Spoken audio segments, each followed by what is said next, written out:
Why I referred you to certain pages in the Ultimate Chemical Equations Handbook, okay?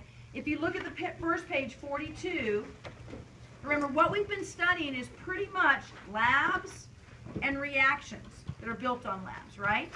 Okay? So, and if you notice the reactions that I'm asking you to look at, the first two listed are synthesis and decomposition. On page 42, what do you have? 4 synthesis reactions and a bunch of decomposition reactions. We actually did this like the second or third week of school, didn't we? I just don't want you to forget about it because I'm going to be reviewing reactions a lot on this test, okay? So that's page 42. That is something for you to, I guess, memorize, but you're going to find that now when you go back and revisit, you're going to be like, oh, I know how to do that. Oh, I know how to do that. And there might be a couple that you need to polish up on. Okay, page 45. If you look, what type of reactions are these? Single replacement. Single replacement is also another type of reaction. Can anybody tell me what? Redox. It's redox. That's right. If you have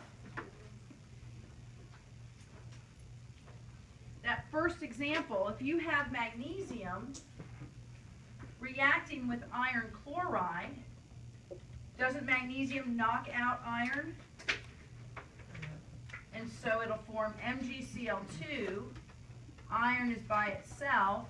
Yes, if you needed to balance, there'd be a 3 here, a 2 here, 3 here, 2 here. But what's the oxidation state of magnesium here? 0. What is it here? +2. Is that redox? Yeah. This is oxidation. With every oxidation has to be what? Reduction. What did iron start at here? 3. Each chlorine is -1, so this is +3, and what is it here? 0. Okay, it is redox. How many electrons got changed here? 2. 2. 2 electrons lost or gained? Lost. What about here? How many electrons changed? 3. Were they gained or lost? Gained. Can we have 3 gained if only 2 were lost? No. So what would we have to multiply these by? 2. If we multiply these by 2, then we have to multiply this by 2, right? Or, well, there is the 2. Yeah.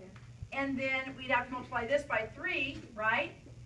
And look, they're multiplied by 3. That's why the balancing worked out. Isn't that cool? Okay, so this is redox. I also don't want you guys to forget how single replacement reactions look when water is your second reactant. Okay? What is sodium going to displace here? Hydrogen. You're absolutely right. So hydrogen is by itself, and hydrogen is what type of molecule?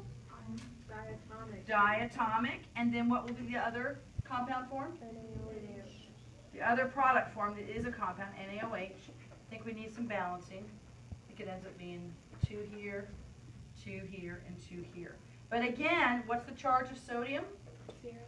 0. What's the charge over here? 1.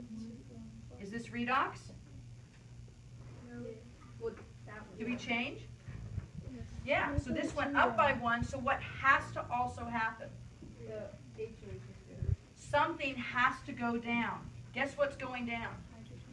Hydrogen. And if it's hard for you to figure out, look at what the other element is. Elements always have a charge of what? Or an oxidation state of? 0. And over here in water, what is hydrogen's oxidation state? +1. So this went down and this went up. It's redox. Okay?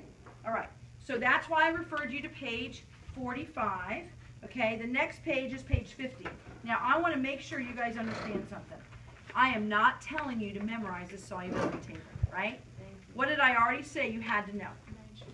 Nitrates are soluble. What else? 1A's are soluble, and what else? Ammonium is actually the most important one. Chlorates, I really don't think the AP exam holds you accountable for that. So ammoniums. But listen carefully. If I were to put in a question that a solution of cadmium chloride reacted with silver nitrate, okay? Now silver nitrate you know is soluble, right? Do you know if cadmium chloride is soluble? Is there any clue in the way I Solution. phrased it? I said a solution of cadmium chloride. So don't overlook those clues. If I tell you that something is a solution, does it break up? Yes. Okay? So I have to stick to 1As or ammoniums or nitrates, or I have to tell you whether it's a solution or whether it's a solid. Does that make sense? Okay. All right.